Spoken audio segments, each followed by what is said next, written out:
రెండేళ్లలో కేసీఆర్ మళ్లీ సీఎం అవుతారని బీఆర్ఎస్ నేత హరీష్ రావు అన్నారు. ఎవరైనా ఇబ్బంది పెడితే రాసి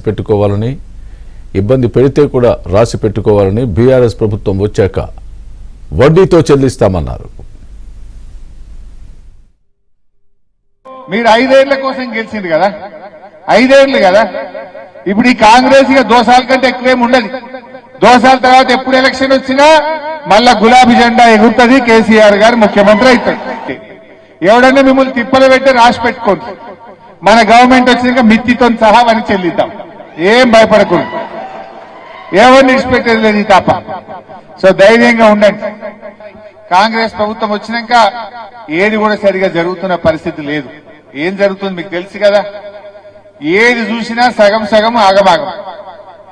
ఇప్పుడు మొన్నటిదాకా రైతు బంధు 15,000 ఇస్తా అన్నాడు, ఇచ్చిండా? 2 పంటలు రైతు బంధు ఇచ్చిండు, 2 పంటలు ఎగ్గొట్టిండు. సగం ఇచ్చిండు, సగం ఎగ్గొట్టిండు. మధ్యలో ఒక వానకాలం ఎగ్గొట్టిండు. మొన్న యాసంగిలో 2 ఎకరాలకు ఇచ్చి మిగతా వాళ్ళందరికీ ఎగ్గొట్టిండు. అంటే రైతు బంధు సగం సగం. బోనస్ పోయిన వానకాలం ఇచ్చిండు, పోయిన యాసంగి ఎగ్గొట్టిండా లేదా? ఇప్పుడు దాని గురించి మాట్లాడతలేడుగా. ఇప్పుడు మళ్ళా వానకాలం ఇచ్చిండు.